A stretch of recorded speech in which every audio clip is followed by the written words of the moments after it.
Whenever you move into your new house, you may hear some sounds you don't quite expect. Maybe the kids playing 3 rooms down, or a television set running downstairs, or maybe even the washer and dryer running in the utility room. That's because sound can travel through interior walls as easy as this. Today we're going to show you a way to stop that noise and keep it in the room it starts in and leave you with a quiet, peaceful home.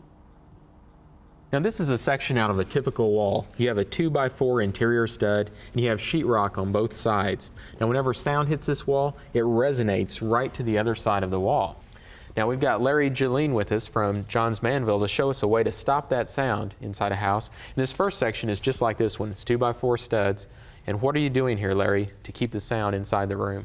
Well, Michael, we're adding 2 things to this wall assembly. And this is really good for someone who's building up a media room in an older home. What they're doing first is they're adding something called a resilient channel. Let me show this to you.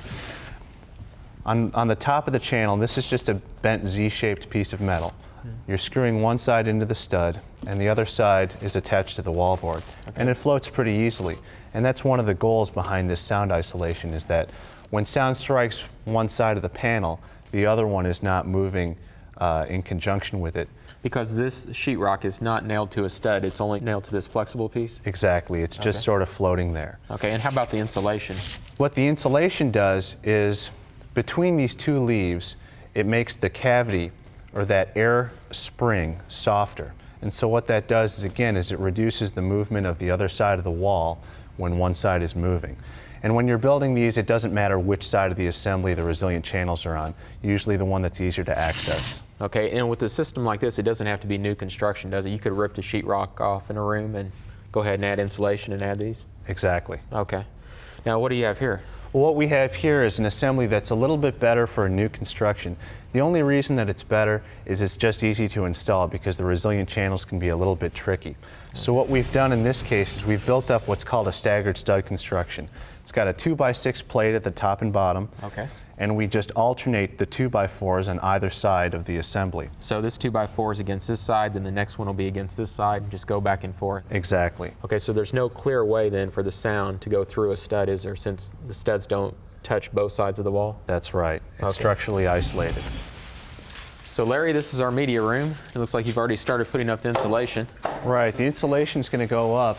After this is done and they're ready to do the drywalling, drywallers are going to come on. They're going to install the resilient channels on either side. And then we'll hang our drywall actually on the channels instead of the studs? Exactly.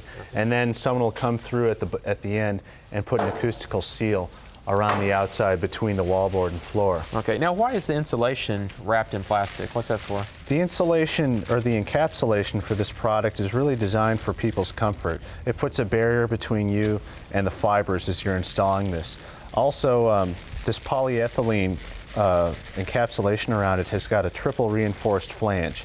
And what this does is it reduces the chance of tearing, makes it a lot easier to install. Okay, and when they push that in, then they're just going to staple that flange in place. Exactly. They're just going to staple it in right here. So our insulation's never going to settle then, is it? No, it stapled won't. all the way up and down the sides? Exactly. When we're listening to a movie in here or watching a movie, we're going to be creating sound that's going to go into those adjacent spaces. We want to stop it right at the walls. Okay, and vice versa. We don't want to hear the shower or the toilet or a sink running over in the bathrooms. Exactly. The sound goes in both directions, so we have to take care of it that way.